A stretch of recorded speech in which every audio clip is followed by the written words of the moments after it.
일상에서 자주 찾아오는 우울감이나 불안감 어떻게 해결하고 계신가요? 이 방법만 제대로 알면 불안하고 초조했던 마음이 아주 짧은 시간 내에 잠잠해지고 평온해질 수 있습니다. 안녕하세요. 우리의 마음과 감정에 대해 이야기하는 윤지비입니다. 오늘은 우리가 일상에서 겪는 불안감이나 우울감들을 그때그때 바로 해결할 수 있는 방법에 대해서 나눠보고자 합니다. 시작에 앞서서 제가 유튜브를 통해서 드리는 이야기는 누구에게나 적용되는 정답이 아니라 제가 공부하고 직접 경험해서 치유한 내용을 바탕으로 가장 쉽게 전달드리기 위해서 만든 것이니 여러분의 마음을 탐구하는데 이런 방법도 있구나 정도로 참고만 해주시면 감사하겠습니다. 오늘 제가 알려드리는 방법은 크게 한 5가지 단계로 나눠지는데요. 제가 늘 마음에 어려움이 생기면 늘 하는 방법이기도 하고 정말 효과를 많이 봤던 방법이기 때문에 여러분들도 한번 따라해 보시면서 직접 작성해 보셔도 좋을 것 같아요. 첫 번째는 문제 상황이 무엇인지 파악하는 것입니다. 마음에 문제가 있을 때는 모두 그렇진 않지만 대부분은 원인이 있기 마련이에요. 그 원인을 바로 보려면 시간이 걸리기도 하고 또 표면적으로 드러나지 않아서 좀 찾기가 어려울 수도 있어요. 그래서 원인을 찾기에 앞서서 먼저 내가 지금 어떤 어려움을 겪고 있는지 파악을 해보면 좋습니다. 이해하시기 쉽게 예시를 들어보면서 얘기를 해보도록 하겠습니다. 자, 문제 상황을 파악한다는 건요. 예를 들어 이런 거예요. 우리가 회사 생활을 하거나 뭐 친구들을 만날 때나 아니면 학교 생활을 할 때 모든 우리의 일들은 다 이제 인간관계와 연관이 되어 있죠. 사람들끼리 하다 보니까. 그러다 보니까 어떤 사람이 있는데 자꾸 이 사람의 반응이나 기분이 자꾸 신경 쓰일 때가 있어요. 뭔가 그래서 마음이 불편한 뭔가 분위기가 감지될 때 내가 잘못한 게 있을까봐 자꾸 그 사람 눈치를 보는 거예요. 그래서 그 사람의 비위를 맞춰야 될 것 같고 자꾸 눈치가 보이고 불안하고 초조해지는 상황이 있을 때가 있습니다. 자, 이런 상황이 있다고 가정을 해볼게요. 근데 뭔가 확실한 사건 같은 거나 어떤 이슈는 없었고 그냥 기분 탓인가 싶을 정도로 느껴지는 묘한 감정 상태가 느껴질 때, 그래서 어떤 사람의 눈치를, 상사나 동료의 눈치를 보게 될 때 그런 상황이라고 한번 가정을 해보겠습니다. 문제 상황을 파악하는 건 이 상황을 진짜 있는 그대로 파악을 하는 거예요. 그래서 종이를 펼쳐놓고 현재 상황 또는 문제 상황이라고 쓰고, 마음이 불편한 상황이 생기면 내가 잘못한 게 있을까봐 자꾸 눈치를 본다 이렇게 쓰거나, 저 사람이 기분이 안 좋고 나한테 대하는 태도가 평소와 좀 다른 것 같기도 하다, 그래서 자꾸 신경 쓰인다, 내 마음이 온통 거기에 쏠려 있다 라고 문제 상황 그 자체를 한번 적어보는 거예요. 이렇게 글로 적어야 내가 겪는 상황이, 내가 겪는 문제가 정확하게 보이고 여기에 집중해서 해결해 나갈 수가 있어요. 두 번째로는 이 문제 상황을 통해서 내가 가지고 있는 생각, 즉 관념이 무엇인지 찾아보는 것입니다. 내가 이 상황에서 이런 좀 불편하고 애매모호한 분위기 속에서 뭔가 기분 탓인가 싶은 그 분위기 속에서 이런 상황을 볼 때 내가 가지고 있는 생각, 나의 불안함을 만드는 그 생각이 무엇인지 찾아보는 거예요. 그럼 그것도 내가 느끼는 걸 그대로 있는 그대로 한번 써봅니다. 내가 저 사람한테 무언가를 잘못했나 봐. 그래서 저 사람이 나한테 냉랭한 것 같아. 무서워.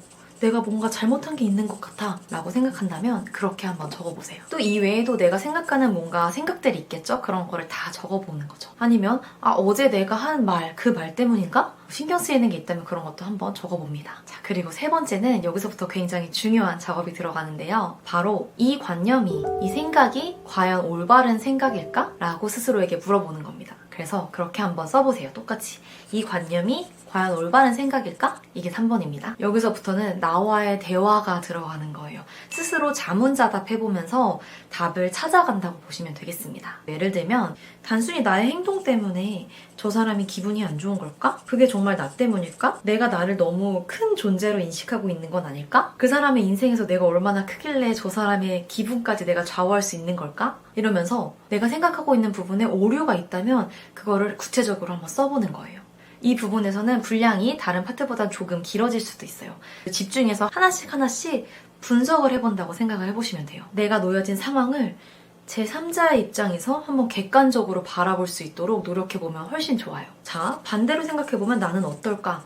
내 기분이 안 좋을 때 어떤 한 사람의 행동 때문으로 결정될 때가 있을까? 아니야, 그런 순간은 별로 없어. 내가 내 개인적인 문제가 있거나 내면적인 문제가 있을 때 그럴 때가 주로 많지, 다른 사람들의 사사로운 행동은 크게 신경 쓰이지 않아. 내 기분을 그렇게 크게 좌우하지 않았어. 그러면 저 사람의 기분이 100%, 90% 엄청나게 많은 부분이 과연 나 때문인 걸까? 아닐 수도 있지 않을까? 라고 스스로 물어보는 거예요. 그리고 대답해 보세요. 아니야. 난 그렇지 않았어. 내 기분은 단순히 큰 이슈 없이 어떤 사람의 작은 말이나 행동에 대해서 좌우되진 않았어. 라고 말해볼 수도 있고요. 아니면 어쩌면 어제 어떤 일이 있었거나 그 사람이랑 언쟁이 있었거나 아니면 내가 신경 쓰이게 말을 한 게 있었거나 마음에 걸리는 게 있다. 그러면 그게 또 문제일 수 있겠죠? 그럼 나한테 물어보는 거예요. 어제 내가 어떤 얘기들을 했었지? 거기서 혹시 그 친구가 기분 나빠할 만한 것은 없었을까? 내가 말 실수한 건 없었나? 이렇게 쭉 내 자신에게서도 한번 살펴보고 또 외부의 상황, 또 반대로 생각해서도 한번 스스로에게 질문을 던지면서 답해가면서 내 사고의 흐름 중에서 어떤 게 오류가 있는지 한번 찾아보는 거예요. 이 부분은 굉장히 중요해서 좀 더 얘기를 해볼게요. 또 이렇게 질문해 볼 수 있겠죠? 혹시라도 내가 잘못한 점이 있으면 그건 대화를 해서 풀면 되지. 얘기를 나눠보면 되는 거야. 라고 방법을 찾아보는 겁니다. 객관적으로 봤을 때, 제3자 입장으로 봤을 때 관계에서 A와 B가 사이가 안 좋다. 그럼 어떻게 하면 돼요? 둘이 대화를 통해서 풀어보면 되죠. 나한테도 적용을 해보는 거죠. 그래? 그러면 내가 한번 왜 기분이 안 좋은 건지, 혹시 내가 어제 했던 말 때문에 약간 신경 쓰이는 게 있는데 그것 때문인지 한번 직접 물어봐야겠다. 라고 스스로 이제 결론을 찾아가는 거예요. 근데 뭔가 문제가 있었어요. 그럼 나는 그 부분에 대해서 사과를 해야겠다.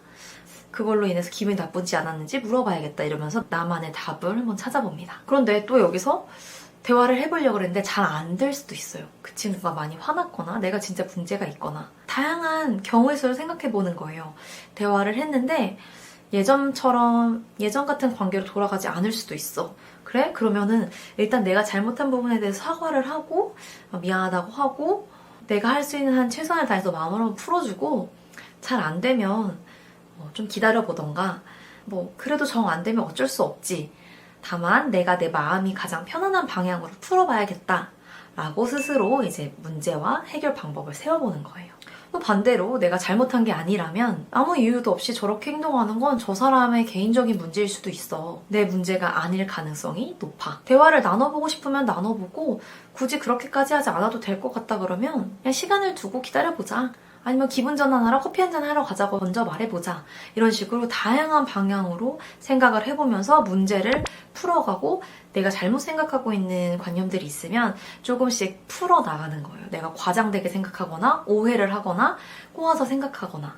그래서 예를 들어 우리가 실타래가 털실이 쫙 이렇게 엉켜있으면 처음부터 하나씩 끈을 풀어가야 되잖아요. 그런 것처럼 A라는 생각에서 끈을 한번 풀어보고 또 이게 아니다. 그럼 B라는 생각에서 한번 끈을 풀어보고 C, D, E, F 이렇게 해서 때로는 많이 생각을 해야 될 때도 있어요. 그래서 A부터 Z까지 이렇게 쭉 생각을 내가 생각하는 것과 오류 그리고 해결 방법을 하나씩 적어보는 겁니다. 네 번째는 새롭게 관념 세워보기입니다. 우리가 세 번째 단계에서 했던 과정 중에서 문제 해결에 실마리가 있는 것들을 가지고 끌어다서 다시 한번 새롭게 관념을 세워보는 겁니다. 세 번째 단계에서는 좀 다양하게 풀어봤다면 2단계에서는 좀 간단하게 한두 문장 정도, 세 문장 정도로 정리할 수 있게 새롭게 관념을 세워보는 거예요. 자, 이제 우리가 3단계에서 굉장히 많은 생각의 오류들을 발견을 했어요. 이제 이렇게 정리를 해볼 수 있겠죠. 관계에 문제가 생긴 거면 대화를 통해 풀어나가면 되고 대화를 통해 해결되지 않으면 내가 최선을 다해서 마음을 전해보고 안 되면 마는 거지. 어떤 방식이든 관계에 문제가 생기면 해결하면 되고 대화를 해보면 된다. 어떤 문제가 아니라 그냥 그 사람의 기분인 거면 그냥 무시하고 기다리거나 아니면 내가 조금 기분 전환을 위해 커피 한 잔을 사주면 된다. 그리고 마지막으로 나는 이제 내 삶에 집중해보자. 나의 시간과 에너지는 소중하니까. 한 3문장 정도로 정리를 해보는 겁니다. 분량은 내가 원하는 만큼 써도 되지만 내가 이걸 계속 두고두고 볼 거기 때문에 간단하고 짧으면 좀 좋을 것 같아요. 이렇게 3가지 문장을 뽑아봤습니다. 자, 마지막으로 5번째는 사색하기 그리고 반복하기입니다. 우리가 4번째 단계에서 새롭게 관념들을 세워봤지만 금세 이거를 잘 잊어버리고 또다시 불안이 찾아올 때가 굉장히 많아요. 잠깐 이걸 했을 때는 괜찮았는데 1시간 뒤, 2시간 뒤 또다시 그 사람이 나한테 냉랭하게 대하거나 자꾸 내가 눈치가 보이면 급하게 또 불안감이 급속도로 올라올 때가 있어요. 그걸 컨트롤하는 게 거의 관건인데요. 그래서 4번에 정한 나의 결론들을 반복해서 잊어버리지 않도록, 그리고 쉽게 볼 수 있도록 핸드폰 메모장에 적어서 시시때때로 보거나, 그걸 캡처해서 바탕화면으로 만들어 놓거나, 많이 신경 쓰인다면 아니면 다이어리에 써놓고 마음이 불안할 때마다 다이어리를 펼쳐서 보거나, 이렇게 마음이 불안해지려고 할 때마다 계속 바로바로 펼쳐서 보세요. 3번 작업이 굉장히 중요하지만 이 과정들보다 4번으로 정리를 해놨기 때문에 이 짧은 문장만 봐도 내가 어떤 사고의 흐름으로 여기까지 왔는지가 그 문장 하나만으로 보이기 때문에 이 굉장히 효과가 좋습니다. 만약에 해보다가 결론만 봤을 때, 4번만 봤을 때 잘 이해되지 않을 때가 있다면 다시 3번으로 돌아가서 내가 어떤 질문을 던졌고 어떤 생각의 흐름이 있었는지 쫙 보면서 리마인드를 해보셔도 굉장히 도움이 될 겁니다. 그리고 나서 다시 4번을 보면 또다시 이해가 되고 내 마음이 안정될 수 있습니다. 만약에 해보다가 이 문장들로도 마음이 충족되지 않고 또다시 불안감이 찾아오면 아까 했던 방식대로 내가 빠뜨린 생각들이 뭐가 있는지 다시 한번 처음부터 1, 2, 3, 4, 5번을 거치면 됩니다. 이 5단계의 구조를 알면 나중에 문제 상황이 왔을 때도, 불안하거나 우울한 상황이 왔을 때도 두려운 마음 때문에 벌벌 떠는 게 아니라 차근차근 나의 문제를 찾아가고 해답을 찾아가며 차분하게 해결해 나갈 수 있어요. 오늘은 불안한 마음을 차분하게 다스릴 수 있는 방법을 말씀드려봤는데요. 이 과정이 처음에는 시간이 조금 걸릴 수도 있어요. 처음에는 공책을 펴서 나만의 시간을 가지면서 해야 될 수도 있지만 나중에 익숙해지면 이동하면서나 잠깐 화장실에 앉아있거나 할 때도 간단하게 핸드폰 메모장으로 한번 써보면서 할 수 있어요.